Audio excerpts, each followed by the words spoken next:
We have purchased a launch glider made with foam in Aliexpress. These gliders have a wingspan of 48 cm, and a fuselage length of 46 cm. They can be found for a price of €3. The weight of the plane is 52 grams. If we remove the cabin, the weight is 35 grams. We prepared a first version of the plane with a brushed motor of 85 by 20 mm and a propeller of 55 mm. This motor have a thrust of 23 grams using a 3.7 volt battery.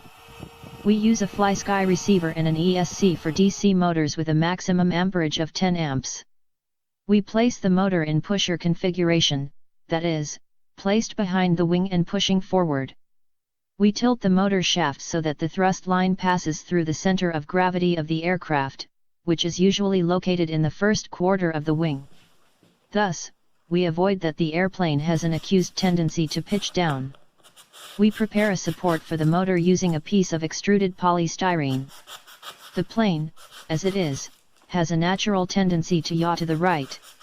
To correct this effect, we placed a small rudder made with extruded polystyrene taken from a food tray. We apply to the rudder a fixed angle of a few degrees to the left. This corrects the adverse yaw of the plane. Finally, we apply a dihedral angle by tensing the wings with a thread. The dihedral angle improves the lateral stability of the aircraft, and correct the tendency of the aircraft to go into a spin. The final weight of the aircraft is 71.5 grams, then the thrust-to-weight ratio is 0.32. The wing load is 1.8 kilograms per square meter. The cubic wing load is 9.0. Next, we see some images of the flight of the plane.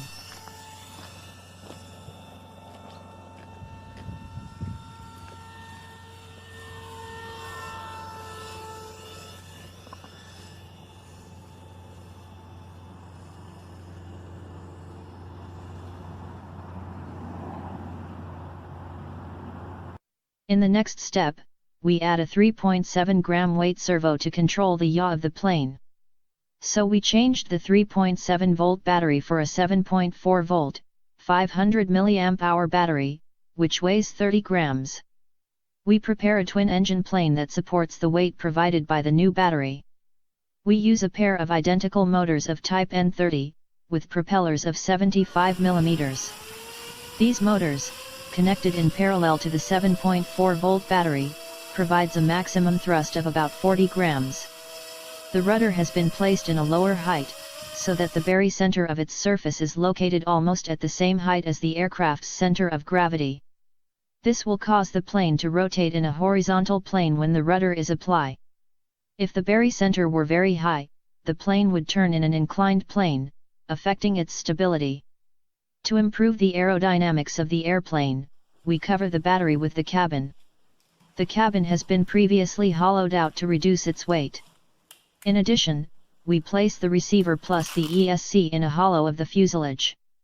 All cables are carefully attached to the fuselage so that they do not disturb the airflow. The final weight of the aircraft is 114.5 grams, then thrust-to-weight ratio is 0.35. The wing load is now 2.9 kilograms per square meter. The cubic wing load is now 14.6. Now, we see some images of the flight of the plane.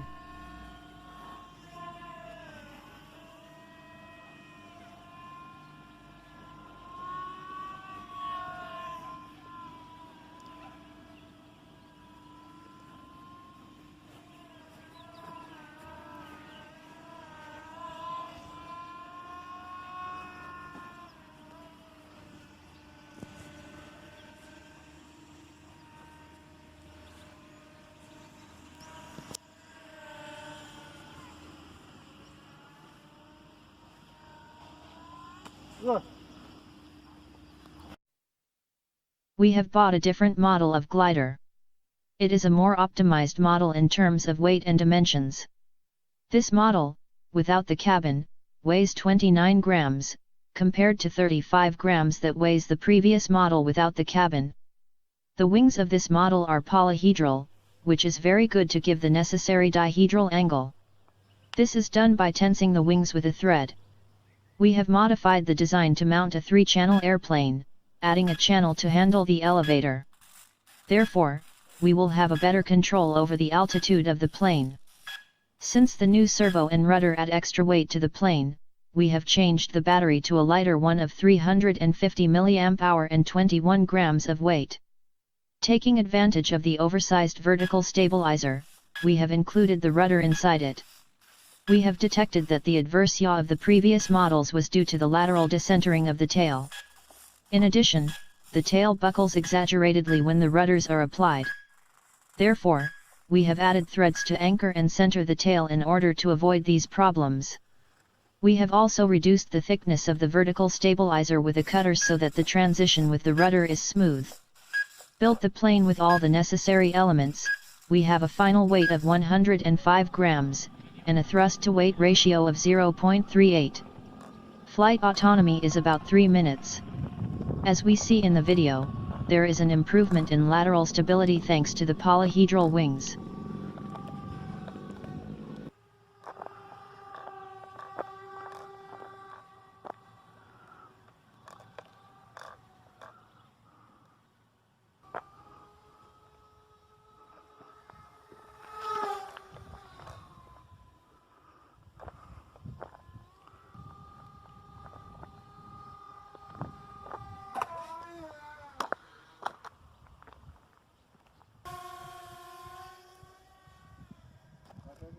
Sí, sí. Lo sigo. Ups. Ups. Ahí. Cuesta mucho seguirlo.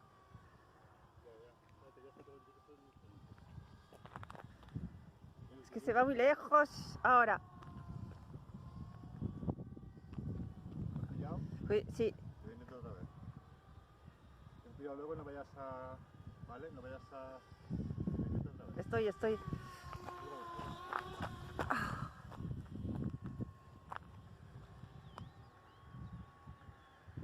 Va súper bien, ¿eh?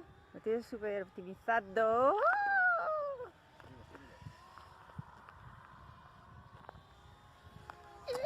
Bueno, ¿paro? In the next step, we go back to the pusher motor configuration. The pusher motors usually pose a problem, as they produce the yaw of the aircraft due to the effect of the slipstream on the vertical stabilizer. This is usually avoided by placing a twin tail. Another way is to tilt the motor down and ensure that the slipstream affects the vertical stabilizer as little as possible. Since we are using a plane with classic empennage, we have tilted down the motor. The tilt of the motor also produces another typical problem. On the one hand, if we place the motor horizontal and raised with respect to the center of gravity for having room to the propeller, we have a down pitching moment that we have to counteract with the elevator. Positioning the elevator out of the zero angle will increase the drag force, reducing the lift-to-drag ratio of the aircraft. The solution that is usually used is to tilt the motors so that the thrust line go through the center of gravity, creating a null pitching moment. However, this solution has a drawback, as there is a vertical component of the thrust force that opposes the lift force.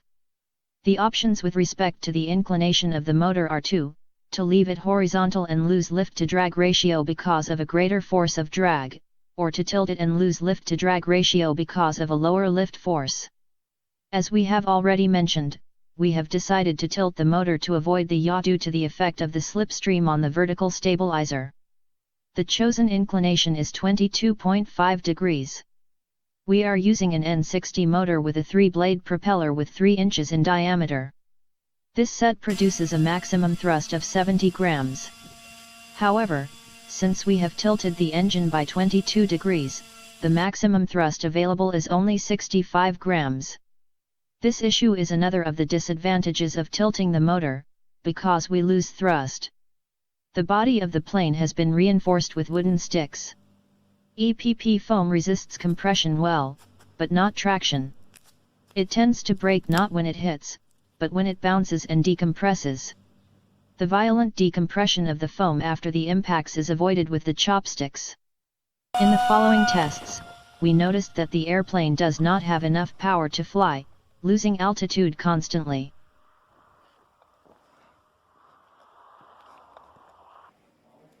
We have changed the angle of inclination of the motor, decreasing it to 15 degrees. This is done not to obtain a greater thrust, but to lower the vertical force downward exerted by the motor. Several modifications are performed on the plane. The motor is better anchored to the foam body to avoid the loss of energy due to vibrations. The propeller is centered as best as possible to also avoid such vibrations. The rudder surface has also been decreased so that the yaw is softer when turning. Again, we have changed the 500 mAh battery to a lighter one of 350 mAh and 21 grams of weight. The weight of the plane is now 105 grams, leaving the thrust-to-weight ratio at 0.62. The final images of the plane are shown. Da la vuelta por aquí, ¿vale? Da la vuelta. Da la vuelta.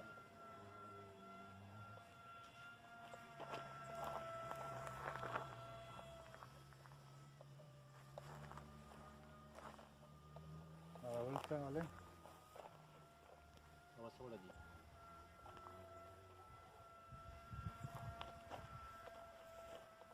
Muy alto. Ahí, ahí, ahí, ahí. A ver, está demasiado alto. No, ahí.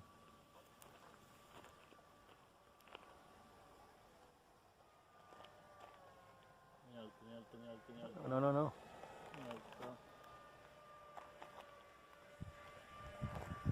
Alto, se va los pies. Dale, dale.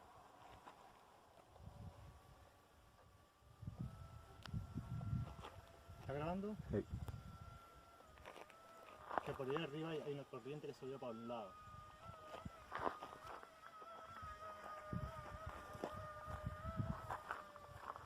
Se va los pies, no. Tiene tendencia a irse para allá.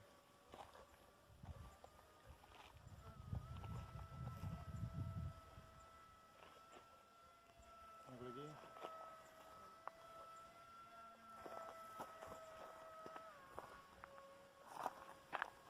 Se va para la derecha.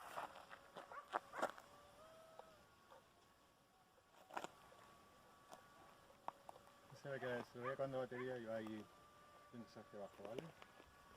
Está el botón ese Sí. que se va para la izquierda.